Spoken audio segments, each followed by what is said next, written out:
चाहिँ तपाईहरुको अनुहारमा हेर्दैछ तपाईहरु एकदमै पक्कै पनि एकदम खुसी हुनुहुन्छ अनि तपाईहरुले चाहिँ धेरै आशिषको अनुभव पनि गर्नुभएको छ जस्तो लाग्दैछ। यो सेमिनार चाहिँ यतिकै भएको हैन, हामीले धेरै वर्ष 2 वर्ष प्रार्थना गर्यौं यो सेमिनारको लागि। अनि धेरैचोटि चाहिँ थुप्रो प्रकारको विभिन्न बाधाहरू आयो, गर्ने नगर्ने क्यान्सल भयो, धेरैचोटि कोभिडको कारणले क्यान्सल भयो, कतिचोटि नानीहरुको एक्जामको कारणले क्यान्सल भयो, गर्ने कि नगर्ने यति साह्रो भइरहेको थियो कि उतापचढ भइरहेको थियो कि इलाममा गर्ने कि नगर्ने कि अर्को ठाउँ चुज गर्ने। हामीले अर्को ठाउँ चुज गर्न पनि विचार गरिरहेको थियौँ।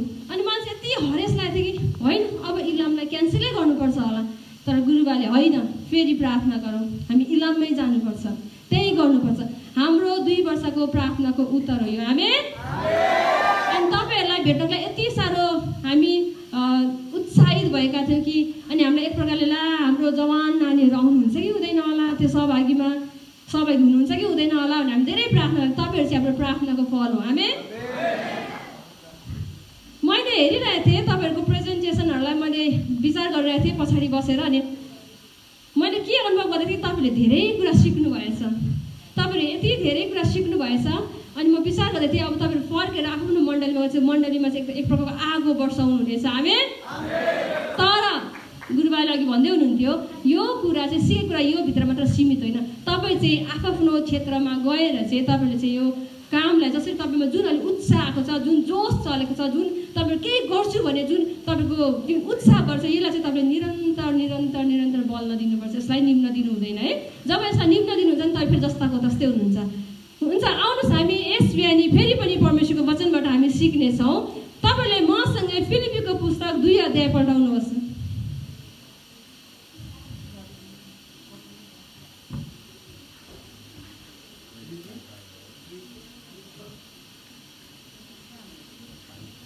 फिलिपीको पुस्तक 2 अध्यायको 1 देखि 11 पदसम्म हामी हेर्नेछौँ। फिलिपी 2 अध्यायको 1 देखि 11 पद हुन्छ। म तपाईहरुको निम्ति यहाँ पढिदिनेछु। यस्तो लेखिएको छ, मेरो आँखा अलिक सानो अक्षर भएकोले अलिक कमजोर भइरहेछ है, त्यसकारण चाहिँ तपाईले आफ्नो बाइबल पनि हेर्नु होला। मैले यहाँ कति ठाउँमा मिस्टेक गरेँ भने तपाईले सच्याउनु होला है। यहाँ यस्तो लेखिएको छ फिलिपीको पुस्तक 2 अध्यायको 1 देखि 11 पदसम्म यस्तो लेखेको छ, यदि ख्रीष्टमा केही प्रोत्साहन छ भने, प्रेमको केही प्रेरणा, पवित्र आत्माको केही संगति, केही स्नेह र सहानुभूति छ भने तिमीहरू एउटै मनमा भएर एउटै प्रेममा राखेर पूर्ण समर्पित साथ एउटै चित्तको भएर मेरो आनन्द पूरा गर। स्वार्थ वा अहंकारमा केही नगर, तर नम्रतामा एउटाले अर्कोलाई आफूभन्दा श्रेष्ठ ठान। तिमीहरू हरेकले आफ्नै हित मात्र नखोज, तर अरूका हितलाई पनि हेर। तिमीहरूमा यस्तो मन होस् जो ख्रीष्ट येशूमा पनि थियो।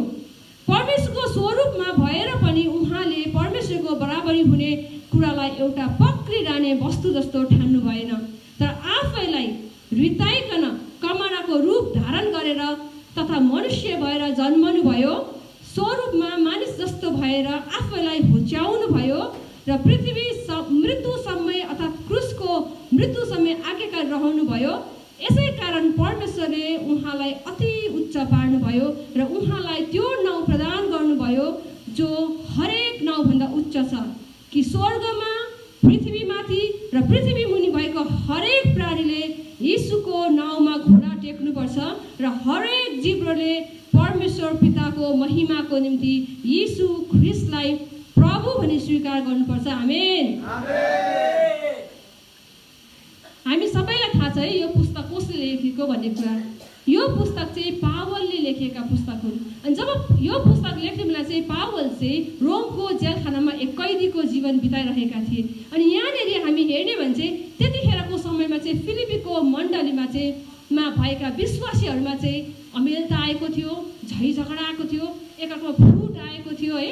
अनि त्यहाँ चाहिँ त्यसकारण चाहिँ विभाजन आएको थियो, त्यहाँको विश्वासीहरूमा चाहिँ विभाजन आएको थियो। ठुलो सानो गरिब धनीको बीचमा विभिन्न प्रकारको फुटको आत्माहरू आएको थियो। यसकारण चाहिँ यहाँनिर चाहिँ पावलले चाहिँ फिलिपीमा भएका विश्वासीहरूलाई भन्दछन् कि तिमीहरू चाहिँ एउटै मनको भएर एउटै प्रेममा र एउटै चित्तमा रहन चाहिँ उनले आग्रह गर्छन्, बिन्ती गरिरहेका छन् है पावलले।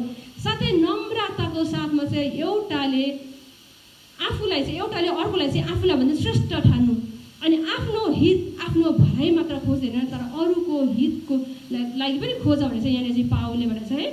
अनि कतिचोटि चाहिँ हामीहरूमा चाहिँ अरूको हित खोज्नु भने चाहिँ गाह्रो कुरा हो। जतिखेर पनि हामीले मलाई मेरो म मात्र खाउँ म मात्र गरौँ भने मात्र भइरहन्छ होइन। तर यहाँनिर चाहिँ पावलले चाहिँ फिलिपीका विश्वासीहरूलाई भन्दछन् कि तिमीहरू चाहिँ एउटै चित्तको भएर चाहिँ आफ्नो भलाइ आफ्नो हितको लागि मात्र होइन तर अरूको हितको लागि पनि विचार गर है, अरूको हितलाई पनि खोज है भनेको छन्। अनि यहाँनिर चाहिँ 2 अध्यायमा हेर्ने भने चाहिँ पावलले भन्दछन् कि एकताले चाहिँ हामीलाई के ल्याउँछ त आनन्द ल्याउँछ, एकताले हामीलाई प्रेरणा दिन्छ, अनि एकताले चाहिँ हाम्रो चरित्र निर्माण गर्दछ, अनि एकताले चाहिँ हाम्रो सोचलाई चाहिँ परिवर्तन गर्दछ। यसकारण चाहिँ त्यहाँका विश्वासीहरूलाई चाहिँ पावलले भन्छन् तिमीहरू चाहिँ एकतामा रहनुपर्छ, एउटै प्रेममा एउटै मनको भएर अनि एउटै चित्तको भएर चाहिँ एकले अर्कोलाई चाहिँ आफूलाई भन्दा श्रेष्ठ ठानेर चाहिँ अनि एकले अर्कोको हितलाई विचार गरेर चाहिँ रहनु पर्दछ भनेर चाहिँ पावलले भनेको भेटाउँछौँ।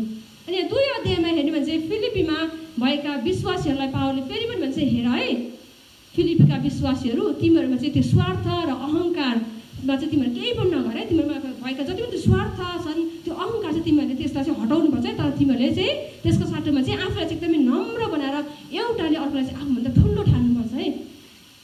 अनि तिमीहरूले चाहिँ आफ्नो हितको बारेमा मात्र सोच्दैन तर अरूको हितको बारेमा पनि तिमीहरूले विचार गर भनेर चाहिँ यहाँनिर पावलले चाहिँ भनेछन्।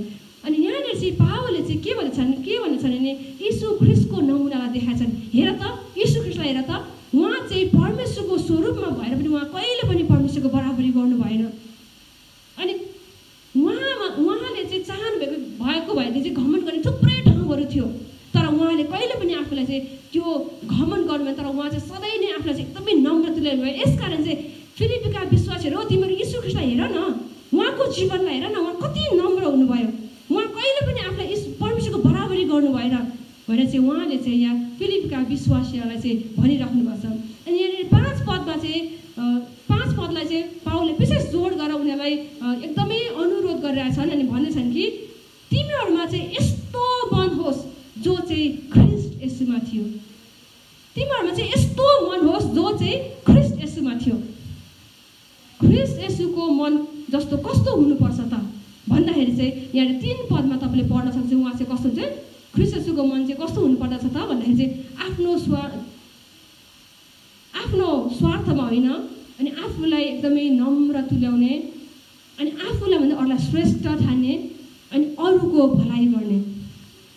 यहाँनिर चाहिँ हामी 6 पदमा हेर्ने हो भने चाहिँ 6 देखि 11 पदमा हेर्ने भने चाहिँ पावलले चाहिँ यीशु ख्रिस्टको मन कस्तो थियो त भन्ने कुरा चाहिँ प्रस्तुत गरेर हामी भेटाउँदछौँ। 6 पददेखि 11 पदसम्म चाहिँ यीशु ख्रिस्टको मन कस्तो थियो भन्ने कुरामा चाहिँ एउटा व्याख्या गरेका छन् पावलले चाहिँ। आज हामी यस बिहानी विशेष गरी चाहिँ यीशु ख्रिस्टको मन कस्तो थियो त भन्ने बारेलाई चाहिँ हामी विचार गर्नेछौँ, त्यसलाई चाहिँ हामी हेर्नेछौँ।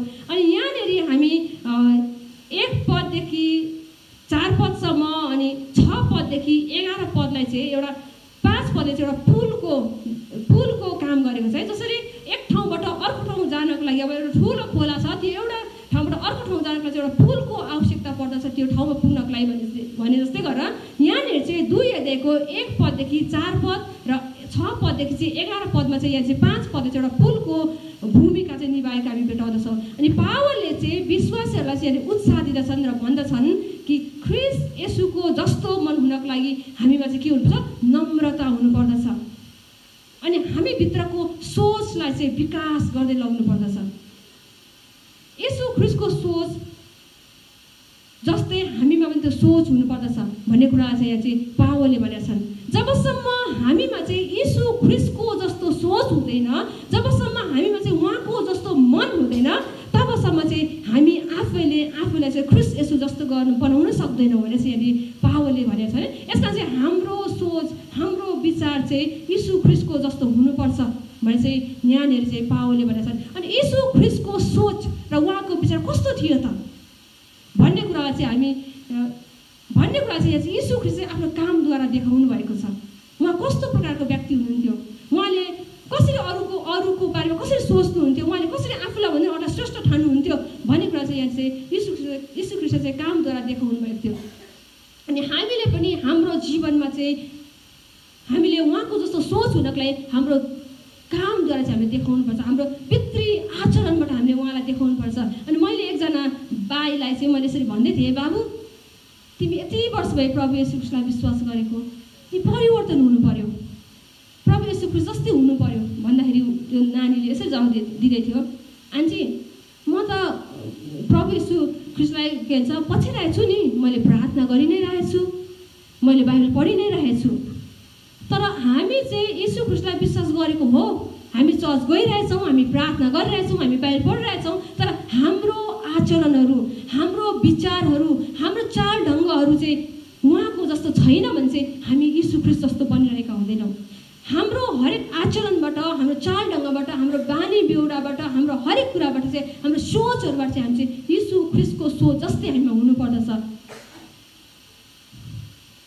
अनि येशू ख्रीष्टको मन जस्तोबाट जिउनु सजिलो कुरा होइन। अनि मान्छेले भन्ने गर्छन् है, क्रिस्चियन हुनु सजिलो छ, तर क्रिस्चियन जीवन जिउनु चाहिँ एकदमै गाह्रो छ। हो, वास्तवमा क्रिस्चियन जीवन जिउनु धेरै कठिनाइको कुरा, धेरै गाह्रो छ। हरेक पलमा हामीले सङ्घर्ष गर्नुपर्ने हुन्छ है। उहाँ जस्तोबाट जिउनु चाहिँ सजिलो कुरा होइन, तर हामीले चाहिँ ख्रीष्टको जस्तो मन भएको व्यक्तिको चाहिँ हरेक विश्वासीले चाहिँ, हरेक जवानले चाहिँ त्यसको चाहना गर्नुपर्छ। ख्रीष्ट येशूको मन कस्तो थियो, म पनि त्यस्तै हुन चाहन्छु, उहाँ कस्तो खालको व्यक्ति हुनुहुन्थ्यो, म पनि त्यस्तै बन्न चाहन्छु। त्यो चाहना हामी भित्र हृदयबाट चाहिँ हरेकचोटि हाम्रो विश्वासीहरूमा हामीमा चाहिँ हुनु एकदमै आवश्यकता छ। तिमीहरूमा यस्तो मन होस् जो ख्रीष्ट येशूमा पनि थियो।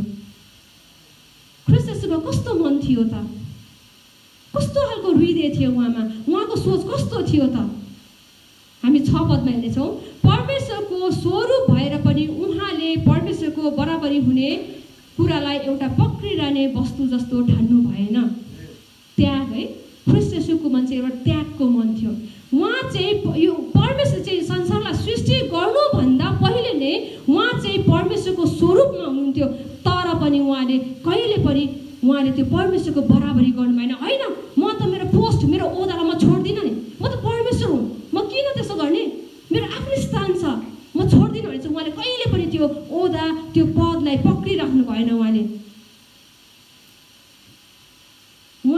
कहिले पनि परमेश्वरको बराबरी गर्नु भएन, कहिले पनि उहाँले चाहिँ रवाफ घमण्ड देखाउनु भएन, म त परमेश्वर हुँ भने उहाँले कहिले पनि घमण्ड देखाउनु भएन। तिमीहरूमा यस्तो मन होस् जो ख्रीष्ट येशूमा पनि थियो। अर्को कस्तो खालको मन थियो त उहाँमा, 8 पदलाई हेरौँ हामी यहाँनिर, 7 पदलाई, तर आफैलाई चाहिँ रित्ताइकन कमराको रूप धारण गरेर तथा मनुष्य भएर जन्मनु भयो। ख्रीष्ट येशूको मन कस्तो थियो त, एउटा त त्यागको मन थियो, अर्को चाहिँ उहाँ चाहिँ एउटा अवतार लिनुभयो। उहाँले चाहिँ येशू ख्रीष्टले स्वर्गको सम्पूर्ण वैभवलाई छोडेर चाहिँ उहाँ चाहिँ यस संसारमा एउटा मानव जाति भएर आउनुभयो। आफूलाई रित्ताइकन भनेछ, आफूलाई रित्ताइकन चाहिँ कमराको रूप धारण गर्नुभयो भनेछ। आफूलाई रित्याउनु भनेको के हो त भन्दाखेरि चाहिँ आफूलाई रित्याउनु भने चाहिँ एउटा कमराको रूप लिएर मानिस जस्तै भएर जन्मनु हो। आफूलाई रित्याउनु भने चाहिँ उहाँले कामद्वारा आफूलाई खाली गर्नु हो, कामद्वारा मानव स्वभावलाई देखाउनु हो। अनि परमेश्वरको बराबरी भएर पनि आफूलाई चाहिँ रित्याउनु भने चाहिँ एक मानव भएर जन्मनु हो। उहाँले चाहिँ सम्पूर्ण वैभवलाई, सम्पूर्ण शोभालाई अनि सम्पूर्ण महिमालाई चाहिँ छोडेर चाहिँ उहाँले यस संसारमा एउटा मानव जातिको एउटा साधारण, एकदम साधारण एउटा कमराको रूपमा चाहिँ धारण गरेर चाहिँ संसारमा आउनु भएको छ। अनि दासको रूपमा आउनु भनेको, दास भनेको चाहिँ एकदम तल्लो स्तरको व्यक्तिलाई भनिन्छ है। दास भनेको चाहिँ कमरा, नोकर। अनि उहाँले चाहिँ आफूलाई यति धेरै नम्र पार्नुभयो, यति धेरै नम्र पार्नुभयो कि उहाँले चाहिँ एउटा नोकरको रूपमा आउनुभयो। नोकर भन्ने बित्तिकै हाम्रो कन्सेप्टमा, हाम्रो विचारमा, हाम्रो दृष्टिकोणमा के आउँछ त? हामी सबैलाई थाहा छ नोकरलाई मान्छेले हेर्ने दृष्टिकोण कस्तो हुन्छ त, एकदमै तल्लो स्तरमा हेर्छ है। हाम्रो कतिहरूको घरमा काम गर्ने राखिएको हुन्छ, अनि त्यो नोकरलाई हेर्ने दृष्टिकोण, त्यो नोकरको हरेक कुरा चाहिँ फरक हुन्छ।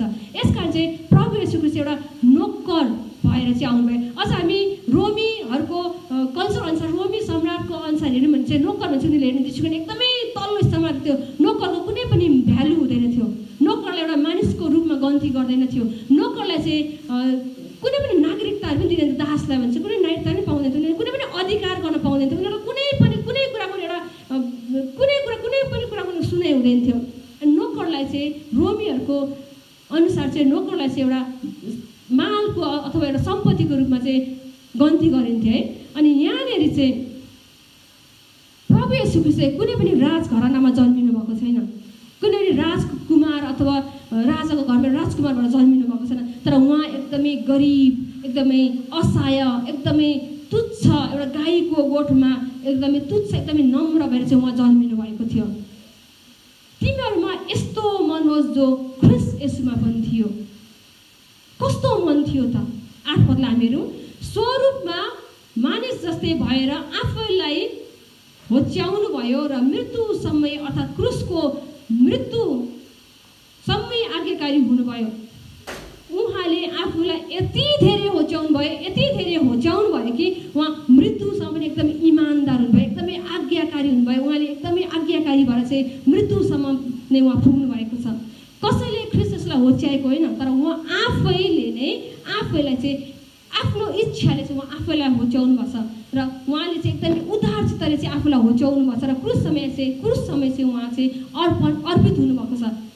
यसको अर्थ यही कि हामी पनि कसैले भनेर यो गर त्यो गर यसो गर मन ल्याएछ वचन पढ प्रार्थना गर हामीले कसैले भनेर गर्नु हुँदैन, तर हामी आफैले चाहिँ बाटो छान्नुपर्छ। मेकिङ चोइस हामी आफैले चाहिँ छान्नु पर्दछ। मैले के गर्नुपर्छ, म कसो गर्नुपर्छ, कसैको दबाबमा आएर होइन, कसैले जबरजस्ती गरेन, तर आफैले चाहिँ हामीलाई चाहिँ छान्नुपर्छ। यहाँनिर चाहिँ प्रभु येशू ख्रीष्टले चाहिँ आफैलाई चाहिँ छान्नुभयो कि उहाँलाई चाहिँ कसैले पनि जबरजस्ती गरेको थिएन। त चाहिँ गर क्रुसमा मर है भनेर चाहिँ कसैले पनि जबरजस्ती गरेको थिएन, तर उहाँ आफैले चाहिँ यो बाटो छान्नुभयो। किनभनेदेखि चाहिँ उहाँले चाहिँ हामी मानव जातिको पापको निम्ति, छुटकाराको निम्ति, हामीलाई उद्धार र मुक्ति दिनको निम्ति उहाँ आफैले दुःखको बाटो छान्नु भएको छ। रोमीहरूको अनुसार चाहिँ कमरा र विदेशीहरूलाई चाहिँ दुःखपूर्ण तरिकाले चाहिँ उनीहरूले चाहिँ यातना दिएर चाहिँ क्रुसमा झुन्डाएर मार्ने गर्दथ्यो। यति धेरै यातना दिँदथ्यो है, एकदमै कष्टदायक तरिकाले उनीहरूको मृत्यु हुँदथ्यो। सजिलो थिएन, क्रुसमा मर्नु भनेको त सजिलो कुरा थिएन। अनि इजरायलीहरूको विचार अनुसार चाहिँ काठमा झुन्डाएर मार्नु भनेको चाहिँ परमेश्वरबाट एकदमै ठुलो श्राप पाउनु हो। यो मान्छे त परमेश्वरले एकदमै ठुलोले विरोध गरेको, परमेश्वरको विरुद्धमा खडा भएछ, परमेश्वरले चाहिँ एकदमै ठुलोले श्राप पाएछ भनेर कुरा चाहिँ एउटा उनीहरूको विचार चाहिँ त्यो हो। एकदमै श्रापित मान्छे मात्र क्रुसमा झुन्डाएर मार्ने काम गर्दथ्यो। अनि यो क्रुसमा झुन्डाएर मार्नु भने चाहिँ सजिलो कुरा थिएन, यो एकदमै दुःखपूर्ण, एकदमै कष्टदायक, एकदमै भयानक मृत्यु थियो, सजिलो थिएन क्रुसमा झुन्डाएर मर्नु भनेको चाहिँ। यसकारण चाहिँ प्रभु येशू ख्रीष्टले मानव जातिलाई चाहिँ मुक्ति दिनको निम्ति उहाँले त्यो बाटोलाई रोज्नु भएको छ। उहाँले अप्ठ्यारो बाटोलाई रोज्नु भएको छ, उहाँले सजिलो बाटोलाई छान्नु भएन। उहाँ चाहिँ परमेश्वरको स्वरूप भएर पनि उहाँले त्यो परमेश्वरको बराबरी गर्नुभएको छैन। उहाँले चाहिँ होइन म किन यो मानिस जातिको लागि मर्ने, म मर्दिनँ भन्न सक्नुहुन्थ्यो, तर उहाँले चाहिँ एकदमै अप्ठ्यारो बाटो छान्नु भएको छ है। उहाँले चाहिँ मृत्युलाई रोज्नु भएछ। अनि उहाँलाई चाहिँ क्रुसमा झुन्डाएर चाहिँ एकदमै दुःखदायी तरिकाले उहाँलाई यति धेरै यातना दिएको थियो होइन, उहाँलाई धेरै थुकेको थियो, कुटेको थियो, उहाँलाई मुक्का हानेको थियो, एकदमै धेरै दुःख कष्ट भोग्नुभएको थियो। अनि उहाँलाई चाहिँ क्रुसमा झुन्डाउँदाखेरि चाहिँ उहाँको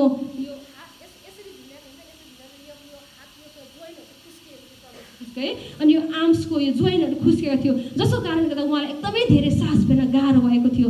अनि यति कष्ट, यति गाह्रो थियो, उहाँले एकचोटि सास फेर्नको लागि एकदमै जोड लिएर सास फेर्नु पर्दथ्यो। अनि उहाँको चाहिँ पीडा एकदमै धेरै थियो। तर कति मानिसहरूले चाहिँ उहाँको पीडालाई देखेर ती मान्छेले गिजाइरहेको थियो, उहाँलाई खिल्ली उडाइरहेको थियो, अनि उहाँलाई चाहिँ हाँसोमा उडाइरहेको थियो।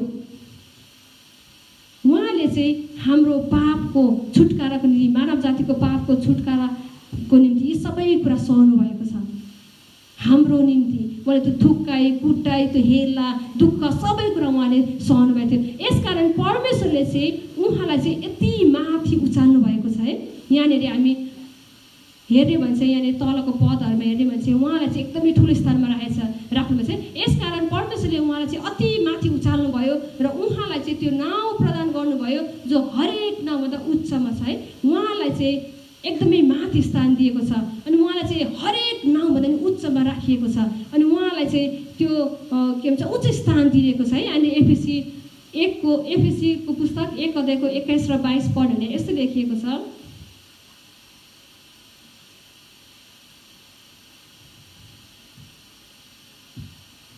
सबै शासक र अधिकार र शक्ति र राज्यमाथि र यस युगका मात्र होइन तर आउने युगका पनि जति नाउँ छन् ती माथि उहाँलाई राख्नुभयो।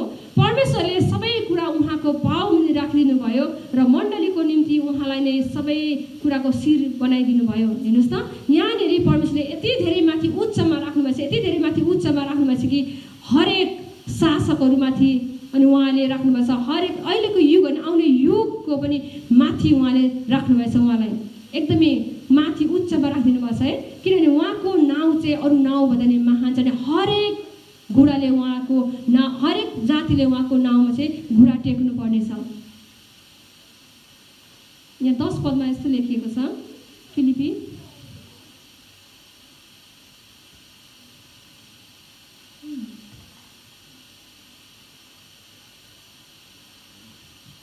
कि स्वर्गमा पृथ्वीमाथि र पृथ्वी मुनि भएको हरेक प्राणीले यीशुको नाउँमा घुँडा टेक्नुपर्छ र हरेक जीवले परमेश्वर पिताको महिमाको निम्ति यीशु ख्रिस्टलाई प्रभु हो भनी स्वीकार गर्नुपर्दछ। उहाँको नाउँ चाहिँ यति उच्चमा छ कि उहाँको नाउँ चाहिँ स्वर्गमाथि पृथ्वीमाथि र पृथ्वी मुनि भएका हरेक प्राणीले चाहिँ उहाँको नाउँलाई उच्चारण गर्नुपर्नेछ है। अनि हरेक मानिसले चाहिँ उहाँको नाउँमा चाहिँ घुँडा टेक्नुपर्नेछ अनि उहाँलाई चाहिँ यीशु ख्रिस्ट भनी स्वीकार गर्नुपर्छ। यस कारण चाहिँ उहाँ बिना चाहिँ स्वर्ग जान पाउँदैन है। उहाँ बाहेक अरू कुनै बाटो छैन स्वर्ग जानको लागि। अनि यस कारण चाहिँ प्रभु यीशु ख्रिस्ट चाहिँ एकदम आज्ञाकारी हुनुभएको थियो। उहाँ चाहिँ यति नम्र हुनुभएको थियो, उहाँ होचिनु भएको थियो, उहाँले मृत्यु रोज्नु भएको छ अनि उहाँको त्याग, उहाँले सम्पूर्ण बाइबललाई छोड्नुभएको छ, त्याग्नुभएको छ अनि उहाँ चाहिँ क्रुससम्म चाहिँ एकदमै आज्ञाकारी हुनुभएको छ। अनि उहाँले क्रुसमा पनि उहाँको अन्तिम साससम्म पनि उहाँले हे पिता यिनीहरू के गर्दछन् यिनीहरूलाई क्षमा गर्छन् भनेर चाहिँ मानव जातिको क्षमाको निम्ति अर्ज बिन्ती गर्नुभएको छ। यसकारण चाहिँ तिमीहरूमा यस्तो मन होस् जो ख्रिस्ट यसुमा पनि थियो। उहाँको मन कस्तो थियो त? ख्रिस्ट येशूको मन कस्तो थियो त? उहाँको चाहिँ त्यागको मन थियो, उहाँको चाहिँ क्षमाको हृदय थियो। उहाँ चाहिँ एकदमै होचिनु भएको छ, उहाँ आफूलाई रित्याउनु भएको छ। उहाँ परमेश्वरको पुत्र भए पनि उहाँ परमेश्वरको बराबरी गर्नुभएको छैन। उहाँ आफूलाई रित्याएर एउटा साधारण एउटा असहाय एउटा बालक रूपमा एउटा गरिब बालक रूपमा जन्मनु भएको छ उहाँ। अनि उहाँ चाहिँ मृत्युसम्म एउटा आज्ञाकारी हुनुभएको छ। यति मात्र होइन कि उहाँको 12 जना चेलामध्ये एकजना यहुदा इस्करियोत भन्ने चेला थियो, जो चाहिँ एकदमै धूर्त थियो, लोभी थियो, जसलाई चाहिँ पैसाको जिम्मा दिएको थियो। अनि ऊ चाहिँ एउटा विश्वासघाती थियो। तर पनि प्रभु येशूलाई थाहा थियो कि यो मान्छे चाहिँ विश्वासघाती छ है, यसले चाहिँ मलाई विश्वासघात गरिरहेछ नि थाहा थियो। तर पनि उहाँले चाहिँ कहिले पनि त्यो यहुदा इस्करियोतलाई त यस्तो होस्, त जा पर जा, त नआइज मसँग भने कहिले पनि भन्दैन। तर हर समय चाहिँ प्रभु येशू चाहिँ त्यो व्यक्तिलाई सँगसँगै लिएर हिँड्नु भएको छ। यतिसम्म कि अन्तिम भोजमा पनि त्यो व्यक्तिलाई चाहिँ सँगै राखेर चाहिँ उहाँले खुवाउनु भएको छ। अनि क्षमाको हृदय। अनि यहाँनिर हामी हेर्ने हो भने चाहिँ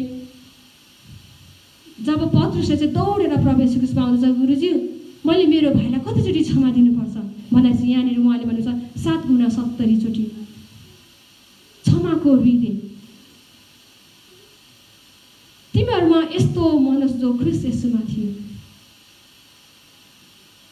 हाम्रो मन पनि ख्रिस्ट येशूको जस्तो मन हुन आवश्यकता छ। हाम्रो मन कस्तो छ त? यहाँ वचनले भन्दछ कि तिमीहरूमा यस्तो मन होस् जो ख्रिस्ट येशूको जस्तो होस्, ख्रिस्ट येशूको थियो। आज हाम्रो मन कस्तो छ? के हाम्रो मन पनि ख्रिस्ट येशूको जस्तो छ? के हामीले पनि त्यो त्याग गर्न सकेका छौँ? के हामीमा पनि क्षमाको हृदय छ? के हामी आफैलाई नम्र तुल्याएका छौँ? के हामीले आफूलाई भने अरूलाई श्रेष्ठ ठानेका छौँ? के हामीले अरूको आफ्नो भन्दा नि अरूको भलाइ सोचेका छौँ? यहाँ पावलले भन्दछन् कि तिमीहरूमा यस्तो मन होस् जो ख्रिस्ट येशूमा थियो। आज हामीमा चाहिँ त्यो मन हुनुपर्छ, ख्रिस्ट येशूको जस्तो मन। आज हामी जवान छौँ अनि हामीलाई धेरैचोटि संसारको कुरा तानिरहेको हुन्छ, संसारको रमझमले तानिरहेको हुन्छ। मैले भनिहालेँ नि, कतिचोटि हामी कतिजना विश्वासीहरू चाहिँ जन्मदेखि नै क्रिस्चियन भएर आएका छौँ, प्रवेशलाई चिनेका छौँ, तर वास्तवमा चाहिँ हामीले भित्र व्यक्तिगत हृदयमा चाहिँ उहाँलाई पछ्याइरहेका छैनौँ। हामी भन्न त भन्छौँ म यति वर्ष भयो प्रवेशलाई चिनेको, म पनि क्रिस्चियन हो नि, तर तपाईँहरूको आचरण, जब तपाईँ यदि ख्रीष्टलाई प्रेम गर्ने व्यक्ति हुनुहुन्छ भने चाहिँ तपाईँहरूको भित्र हृदय पनि परिवर्तन हुनुपर्दछ, तपाईँहरूको सोचाइमा पनि परिवर्तन हुनुपर्दछ, अनि तपाईँको भित्र बाहिरी रूपमा त देखिनु आवश्यकता छ। जसरी ख्रीष्ट येशूले चाहिँ हरेक काम चाहिँ उहाँले बाहिरबाट, उहाँले एउटा मानव जाति भएर एउटा कमानको रूप लिएर चाहिँ संसारमा आउनुभयो, त्यो कुरा चाहिँ उहाँले आफ्नो बाहिरी जीवनबाट चाहिँ उहाँले प्रस्तुत गर्नुभएको छ। उहाँको हरेक व्यवहारबाट, उहाँको हरेक आचरणबाट चाहिँ उहाँले प्रस्तुत गर्नुभएको छ। यसकारण चाहिँ आज हामीमा त्यो छ कि छैन? हामी चर्च त जान्छौँ, मैले त्यो भाइलाई भने नि तिमी चेन्ज हुनुपर्छ, म बाइबल पढ्छु, म प्रार्थना गर्छु, तर उसको बाहिरी कस्तो छ त आचरण? मानिसले आज तपाईँलाई बाहिरी रूपमा हेरेर मूल्याङ्कन गर्छ, तपाईँको भित्र हृदयलाई हेर्दैन। जब तपाईँ भित्र हृदयमा तपाईँ परिवर्तन हुनुहुन्छ भनेदेखि चाहिँ, जब तपाईँ भित्र हृदय चाहिँ तपाईँ ख्रीष्ट जस्तोको मन छ भने चाहिँ तपाईँको त्यो बाहिरी रूपमा देखा पर्दछ। तपाईँको त्यो बाहिरी रूपमा त अटोमेटिकली तपाईँको त्यो भित्री हृदयको परिवर्तन तपाईँको बाहिरी मानिसहरूले देख्छ, अनि मात्र मान्छेले तपाईँलाई चिन्दछ कि ओ यो त ख्रीष्टलाई प्रेम गर्ने व्यक्ति रहेछ। आज पावरले यही भन्दछन् कि हामीलाई चाहिँ तिमीहरूमा यस्तो मन होस् जो ख्रीष्ट येशूमा थियो। ख्रीष्ट येशूलाई हेर न, कस्तो हुनुहुन्थ्यो ख्रीष्ट येशू, उहाँले उदाहरण दिइराख्नु भएको छ। ख्रीष्ट येशूमा यस्तो मन थियो, उहाँमा त्यागको मन थियो, उहाँमा स्वार्थपन थिएन, उहाँमा अहङ्कार थिएन, उहाँले चाहिँ आफूलाई भन्दा नि अरूलाई चाहिँ पहिलो स्थान, अरूलाई श्रेष्ठ ठान्नुभएको थियो, उहाँ नम्र हुनुभएको थियो। त्यस्तै हुनुपर्छ हामीमा। आज धेरै जवानहरू चाहिँ संसारपट्टि गइराख्नु भएको हुन्छ है, संसारले तानिरहेको हुन्छ, सांसारिक थोक, सांसारिक चिजमा रुमलिराख्नु भएको हुन्छ, अनि परमेश्वरलाई दिनुपर्ने स्थानहरू दिइरहेका हुँदैनौँ। अनि कसरी चाहिँ हामीले हाम्रो जीवनबाट ख्रीष्टलाई झल्काउने त? कसरी चाहिँ हाम्रो जीवनबाट ख्रीष्टलाई चिनाउने अरू मान्छेलाई? तपाईँहरू यस्तो हुनुपर्दछ छ कि तपाईँ जुन क्षेत्रमा हुन्छ त्यो क्षेत्रमा चाहिँ तपाईँलाई देखेर चाहिँ त्यो अरू साथीहरू चाहिँ तपाईँ जस्तै हुनुपर्दछ। तपाईँ चाहिँ संसार जस्तो होइन, तर त्यो मानिस चाहिँ तपाईँ जस्तो बनाउनुपर्छ। तिमीहरूमा यस्तो मनोभाव ख्रीष्ट येशूमा थियो। मैले एकजना नानीलाई चाहिँ भनिरहेको थिएँ, विदेशमा हुनुहुन्छ होइन, अनि त्यो नानीलाई भनेको थिएँ तिमी चर्च जानुपर्छ, तिमी चर्च जान्छौ, टाइमै हुँदैन गुरुआमा चर्च जानको लागि, यति व्यस्त हुन्छ, बिदा नै हुँदैन। ठिक छ, तिमी चर्च मण्डली नजाऊ, कमसेकम गुरुबाले पठाएको वचन पढ, तिमी प्रार्थनामा समय बिता, तिमी एक्लै बस्दाखेरि प्रार्थना गर। हुन त हो नि गुरुआमा, तर के गर्ने, मेरो सबै रुममेटहरू अक्रिस्चियनहरू हुनुहुन्छ, अनि त्यो प्रार्थना उनीहरूको छेउमा कसरी प्रार्थना गर्ने, कसरी बाइबल पढ्ने, अनि त्यो नै आउँदैन। खोइ ख्रीष्टको जस्तो मन, खोइ कहाँ छ परिवर्तन तपाईँको? तिमीहरूमा यस्तो मन होस् जो ख्रीष्ट येशूमा थियो, खोइ।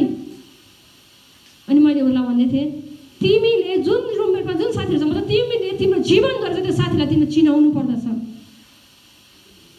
तिमी एउटा एक्जाम्पल हुनु पर्दछ। एक्सक्युजहरू धेरै छन्। यसकारण चाहिँ यहाँ पावलले भन्दछन् कि तिमीहरूको मन चाहिँ हेर है, तिमीहरूको मन चाहिँ ख्रीष्ट येशूको जस्तो हुनुपर्दछ। आज हाम्रो मन कस्तो छ त? आज हामीले के छानिरहेका छौँ? मेकिङ चोइसेस के छानिरहेछन् आज हामीले ख्रीष्ट येशूलाई छानेका छौँ या यहुदा इस्करियोतलाई छानेका छौँ?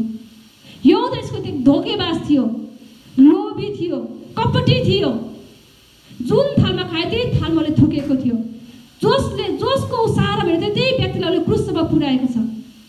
धोकेबाजले बेचिदिएछ, येशू ख्रीष्टलाई बेचिदिएको छ।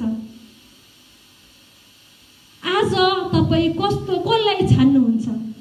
तपाईँ ख्रीष्ट येशूलाई छान्नुहुन्छ कि ख्रीष्टको जस्तै बन्नु भएर तपाईँ जिउन चाहनुहुन्छ र तपाईँका वरिपरिका मानिसलाई, जवानलाई, तपाईँ आफ्नो ठाउँमा काम गर्ने क्षेत्रमा, तपाईँले पढ्ने क्षेत्रमा ती साथीलाई तपाईँको ख्रीष्टको प्रभाव पार्नुहुन्छ, या तपाईँ यहुदा इस्करियोत जस्तो भएर धोकेबाज आफैलाई धोका दिइराख्नु भएको छ?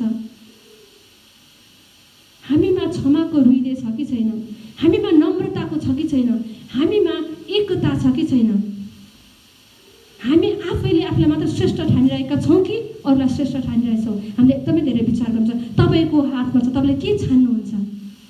ख्रीष्टलाई छान्नुहुन्छ या यो देशको हितलाई?